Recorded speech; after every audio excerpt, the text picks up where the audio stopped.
भारत माता की। असम के राज्यपाल गुलाब चंद कटारिया जी, मुख्यमंत्री डॉक्टर हिमंता बिस्वा शर्मा जी,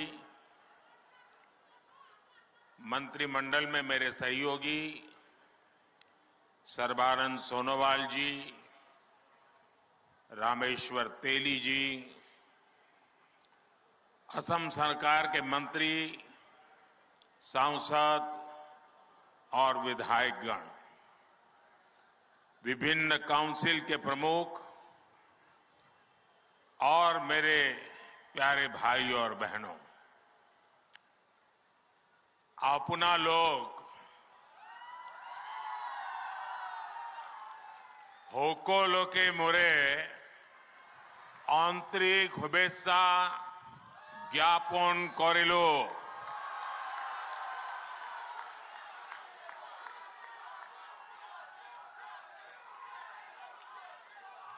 आज मुझे एक बार फिर मां कामाख्या के आशीर्वाद से असम के विकास से जुड़े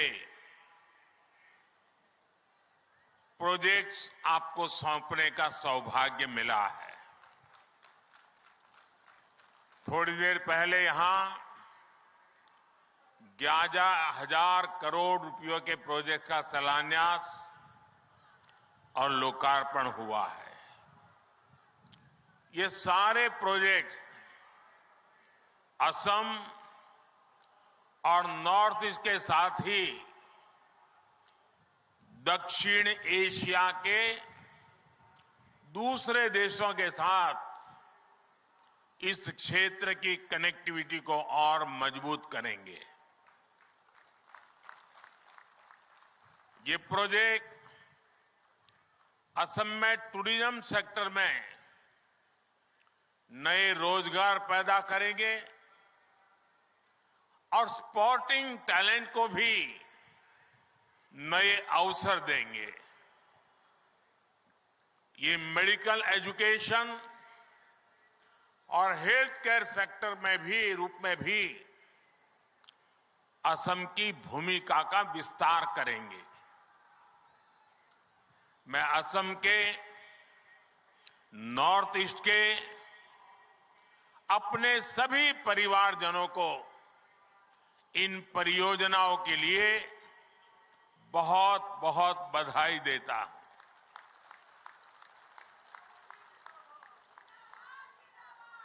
मैं कल शाम को यहां आया। जिस प्रकार से गुवाहाटी के लोगों ने रोड पर आकर के स्वागत सम्मान किया, अबाल वृद्ध सभी हमें आशीर्वाद दे रहे थे, मैं आप सबका हृदय से आभार व्यक्त करता हूं।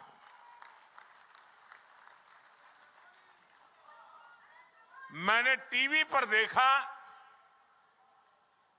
कि आप लोगों ने लाखों दीप जलाए।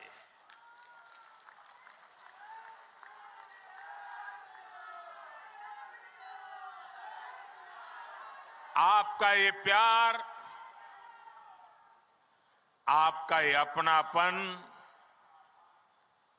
ये मेरी बहुत बड़ी अमानत है। ये आपका स्नेह, आपके आशीर्वाद मुझे निरंतर ऊर्जा देते रहते हैं। मैं जितना आप सबका आभार व्यक्त करूं उतना कम है। भाइयों और बहनों, बीते कुछ दिनों में मुझे देश के अनेक तीर्थों की यात्रा करने का अवसर मिला है। अयोध्या में भव्य आयोजन के बाद मैं अब यहां मां कामाख्या के द्वार पर आया हूं। आज मुझे यहां कामाख्या दिव्य लोक परियोजना का शिलान्यास करने का सौभाग्य प्राप्त हुआ। इस दिव्य लोक की जो कल्पना की गई है, मुझे इसके बारे में विस्तार से बताया गया है। जब ये बनकर पूरा होगा तो ये देश और दुनिया भर से आने वाले मां के भक्तों को असीम आनंद से भर देगा। मां कामाख्या दिव्य लोक परियोजना के पूरा होने के बाद हर साल और ज्यादा श्रद्धालु यहां आकर दर्शन कर सकेंगे। और मैं देख रहा हूं कि मां कामाख्या के दर्शन की संख्या जितनी ज्यादा बढ़ेगी, उतना ही पूरे नॉर्थ ईस्ट में ये टूरिज्म का प्रवेश द्वार बन जाएगा। जो भी यहां आएगा पूरे नॉर्थ ईस्ट के टूरिज्म की ओर बढ़ेगा। एक प्रकार से ये उसका प्रवेश द्वार बन जाने वाला है। इतना बड़ा काम इस दिव्य लोक के साथ जुड़ा हुआ है। मैं हिम्मता जी और उनकी सरकार की इस शानदार प्रोजेक्ट के लिए सराहना करता हूं। साथियों, हमारे तीर्थ, हमारे मंदिर, हमारी आस्था के स्थान ये सिर्फ दर्शन करने की ही स्थली है, ऐसा नहीं है। ये हजारों वर्षों की हमारी सभ्यता की यात्रा की अमिट निशानियां हैं।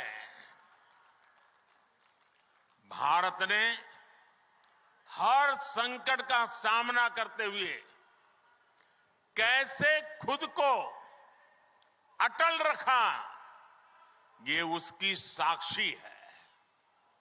हमने देखा है कि एक समय में जो सभ्यताएं बहुत समृद्ध हुआ करती थी, आज उनके खंडहर ही बचे हैं। दुर्भाग्य से आजादी के बाद जिन्होंने लंबे समय तक देश में सरकारें चलाई,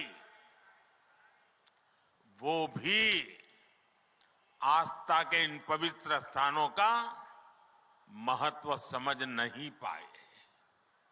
उन्होंने राजनीतिक लाभ के लिए अपनी ही संस्कृति, अपने ही अतीत पर शर्मिंदा होने का एक ट्रेंड बना दिया था।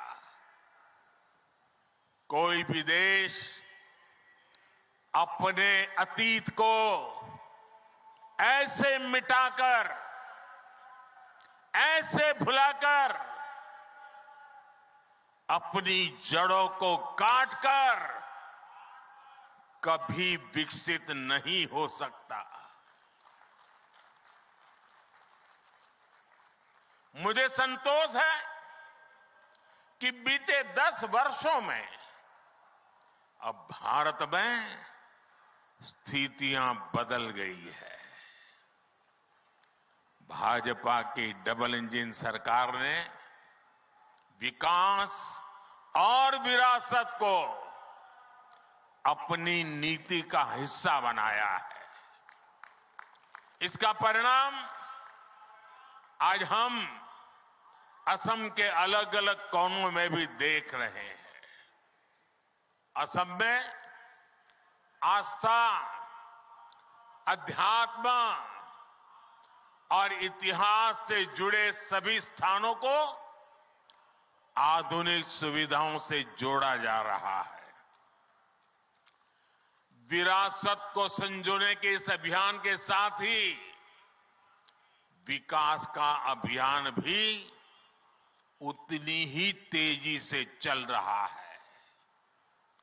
बीते 10 वर्षों को देखो तो हमने देश में रिकॉर्ड संख्या में कॉलेज बनाए हैं, यूनिवर्सिटीज बनाए हैं।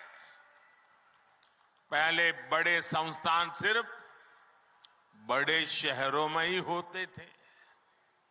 हमने आईआईटी,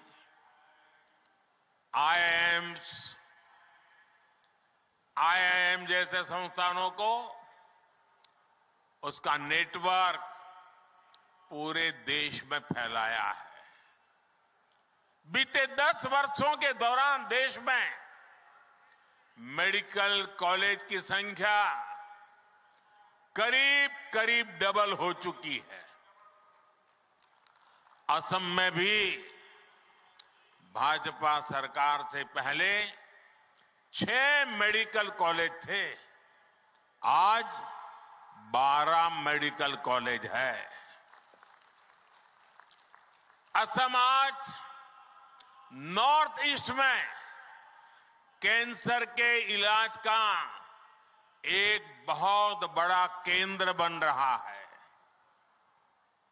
साथियों, देशवासियों का जीवन आसान हो, ये हमारी सरकार की प्राथमिकता रही है। हमने 4 करोड़ से अधिक गरीब परिवारों के पक्के घर बनाए हैं। हमने घर घर पानी, घर घर बिजली पहुंचाने का अभियान भी चलाया है। उज्ज्वला योजना ने आज असम की लाखों बहनों बेटियों को धुएं से मुक्ति दी है। स्वच्छ भारत अभियान के तहत बने शौचालयों ने असम की लाखों बहनों बेटियों की गरिमा की रक्षा की है। साथियों, विकास और विरासत पर हमारे इस फोकस का सीधा लाभ देश के नौजवानों को हुआ है।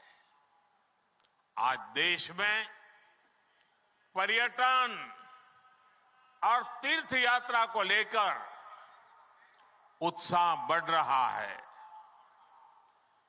काशी कॉरिडोर बनने के बाद वहां रिकॉर्ड संख्या में श्रद्धालु पहुंच रहे हैं।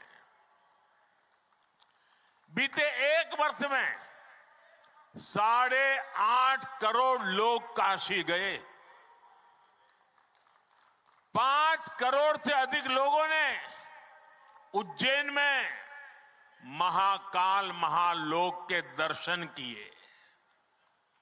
19 लाख से अधिक लोगों ने केदार धाम की यात्रा की है। अयोध्या धाम में प्राण प्रतिष्ठा को अभी कुछ ही दिन हुए हैं। 12 दिन में ही अयोध्या में 24 लाख से ज्यादा लोग दर्शन कर चुके हैं। मां कामाख्या दिव्य लोक बनने के बाद यहां भी हम ऐसा ही दृश्य देखने वाले हैं। साथियों, जब तीर्थ यात्री आते हैं, श्रद्धालु आते हैं, तब गरीब से गरीब भी कमाता है। रिक्शे वाले हो, टैक्सी वाले हो, होटल वाले हो, रेहड़ी पटरी वाले हो, सभी की आमदनी बढ़ती है। इसलिए इस वर्ष के बजट में भी हमने पर्यटन पर बहुत बल दिया है। केंद्र की भाजपा सरकार पर्यटन से जुड़े ऐतिहासिक स्थानों के विकास के लिए नया अभियान शुरू करने जा रही है। असम में, नॉर्थ ईस्ट में तो इसके लिए भरपूर संभावनाएं हैं। इसलिए भाजपा सरकार नॉर्थ ईस्ट के विकास पर विशेष जोर दे रही है। साथियों, बीते 10 वर्षों से नॉर्थ ईस्ट में रिकॉर्ड संख्या में टूरिस्ट आए हैं। आखिर ऐसे कैसे हुआ? पर्यटन के केंद्र नॉर्थ ईस्ट के खूबसूरत इलाके तो पहले भी यहां थे, लेकिन तब इतने टूरिस्ट यहां नहीं आते थे। हिंसा के बीच, साधन संसाधनों के अभाव के बीच, सुविधाओं की कमी के बीच आखिर कौन यहां आना पसंद करता? आप भी जानते हैं कि 10 साल पहले असम समेत पूरे नॉर्थ ईस्ट में क्या स्थिति थी। पूरे नॉर्थ ईस्ट में रेल यात्रा और हवाई यात्रा बहुत ही सीमित थी। सड़कें संकरी भी थी और खराब भी थी। एक राज्य से दूसरे राज्य में आना जाना तो छोड़िए, एक जिले से दूसरे जिले में आने जाने में भी कई घंटे लग जाते थे। इन सारी परिस्थितियों को आज भाजपा की डबल इंजन सरकार ने, एनडीए सरकार ने बदला है। साथियों, पिछले 10 वर्षों में हमारी सरकार ने यहां विकास पर होने वाले खर्च को 4 गुना बढ़ाया है। 2014 के बाद रेलवे ट्रैक की लंबाई 1900 किलोमीटर से ज्यादा बढ़ाई गई। 2014 से पहले की तुलना में रेल बजट करीब 400% बढ़ाया गया है। और तब तो प्रधानमंत्री आपके आसाम से चुन के जाते थे। उससे ज्यादा काम ये आपका साथी कर रहा है।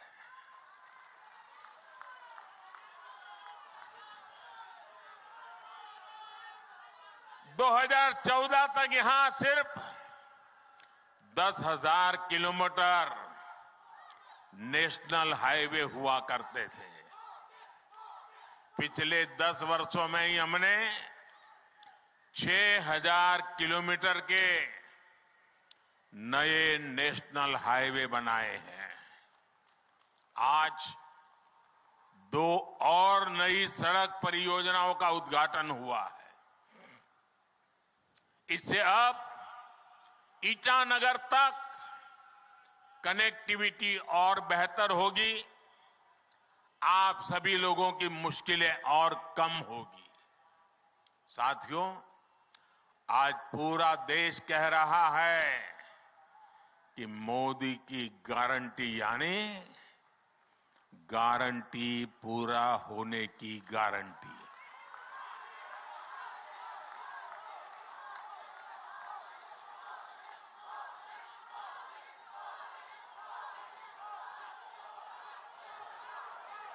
मैंने गरीबों को, महिलाओं को, युवा और किसान को मूल सुविधा देने की गारंटी दी है। आज इनमें से अधिकतर गारंटियां पूरी हो रही है। हमने विकसित भारत संकल्प यात्रा के दौरान भी देखा है, जो भी सरकारी योजनाओं से वंचित थे, उन तक पहुंचने के लिए मोदी की गारंटी वाली गाड़ी पहुंची है। पूरे देश में करीब 20 करोड़ लोग सीधे तौर पर विकसित भारत संकल्प यात्रा में शामिल हुए हैं। बड़ी संख्या में असम के लोगों को भी इस यात्रा का लाभ मिला है। साथियों, भाजपा की डबल इंजन सरकार हर लाभार्थी तक पहुंचने के लिए प्रतिबद्ध है। हमारा लक्ष्य हर नागरिक का जीवन आसान बनाने का है। यही फोकस 3 दिन पहले जो बजट आया है उसमें भी दिखता है। बजट में सरकार ने इंफ्रास्ट्रक्चर पर 11 लाख करोड़ रुपए खर्च करने का संकल्प लिया है। ये कितनी बड़ी राशि है, इसका अनुमान एक और आंकड़े से लगाया जा सकता है। 2014 से पहले के 10 वर्षों में, यह आंकड़ा याद रखना मेरे आसाम के भाई बहन, 2014 के पहले 10 वर्षों में कुल 12 लाख करोड़ रुपए इंफ्रास्ट्रक्चर का बजट रहा। 10 साल में 12 लाख करोड़, यानी जितना पहले की केंद्र सरकार ने अपने 10 साल में खर्च किया था, करीब करीब उतनी राशि हमारी सरकार अगले 1 साल में खर्च करने जा रही है।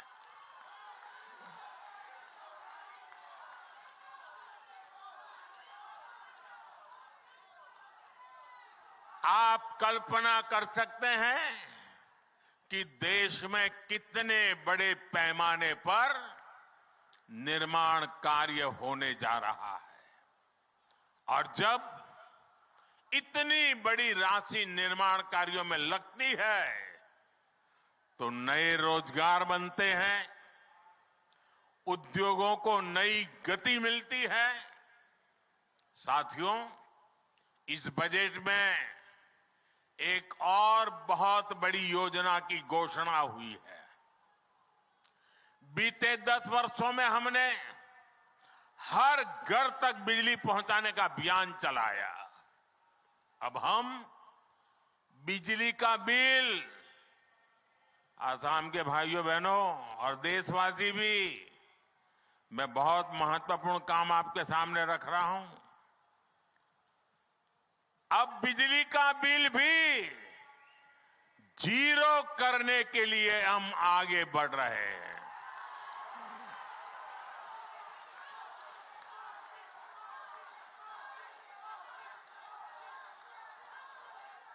बजट में सरकार ने रूफटॉप सोलर की बहुत बड़ी योजना का ऐलान किया है। इस योजना के तहत प्रारंभ में 1 करोड़ परिवारों को सोलर रूफटॉप लगाने के लिए सरकार मदद करेगी। इससे उनका बिजली का बिल भी 0 होगा और साथ ही सामान्य परिवार अपने घर पर बिजली पैदा करके बिजली बेच करके कमाई भी करेगा। साथियों, मैंने देश की 2 करोड़ बहनों को लखपति बनाने की गारंटी दी थी।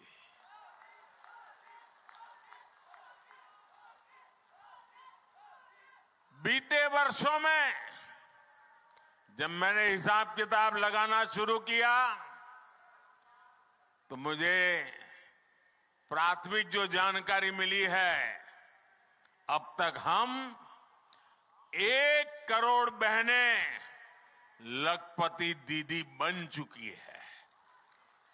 हमारे देश में सेल्फ हेल्प ग्रुप में काम करने वाली 1 करोड़ बहनें जब लखपति दीदी बनती है ना, तो नीचे धरती कितनी बदल जाती है दोस्तों।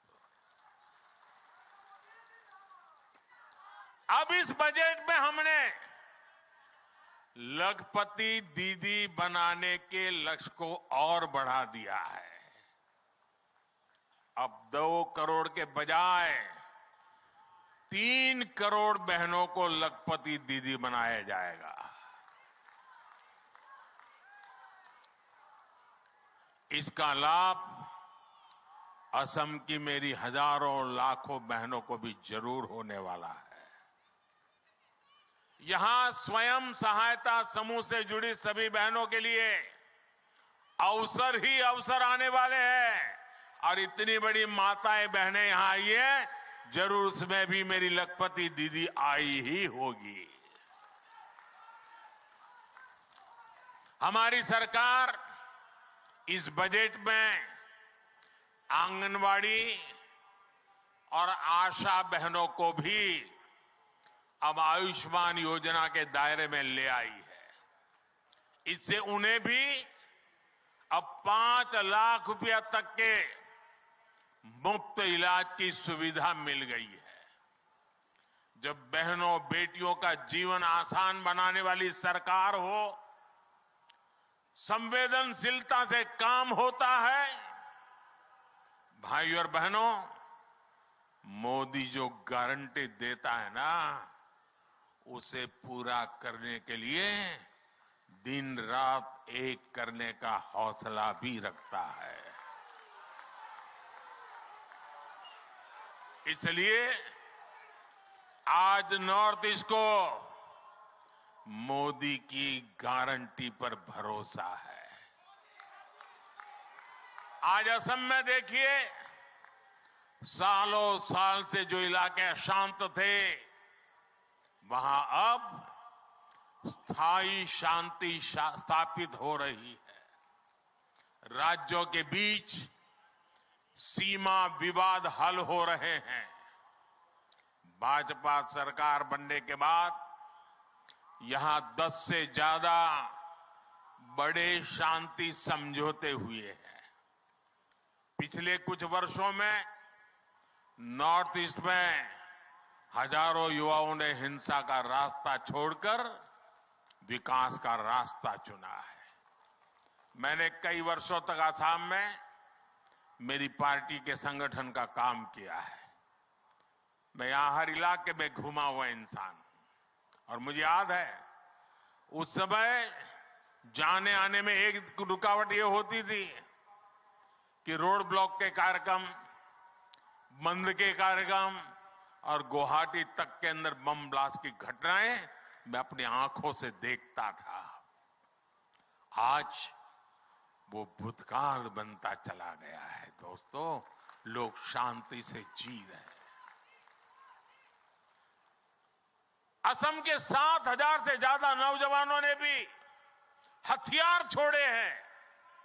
देश के विकास में कंधे से कंधा मिलाकर चलने का संकल्प लिया है। कई जिलों में आस्था हटाया गया है। जो क्षेत्र हिंसा प्रभावित रहे, आज वो अपनी आकांक्षाओं के अनुसार अपना विकास कर रहे हैं और सरकार उनकी पूरी मदद कर रही है।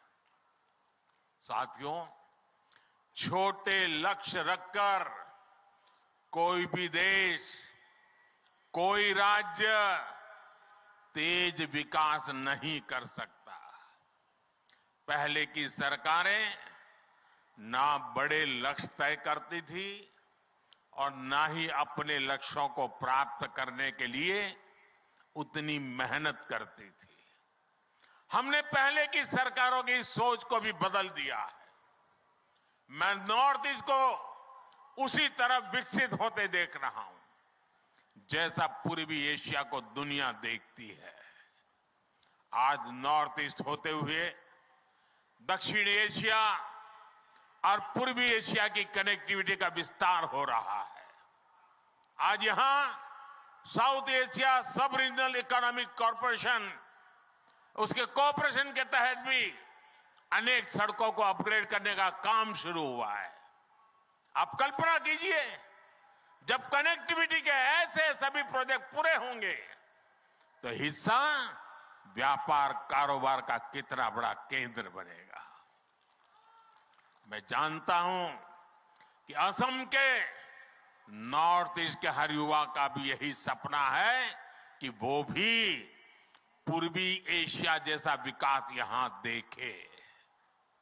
मैं असम के नॉर्थ ईस्ट के हर युवा को बताना चाहता हूं, मेरे युवा साथियों, आपका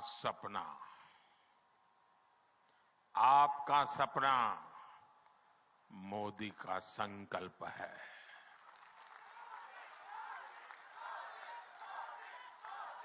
और आपके सपने पूरे हो, इसके लिए मोदी अपनी तरफ से कोई कसर बाकी नहीं छोड़ेगा।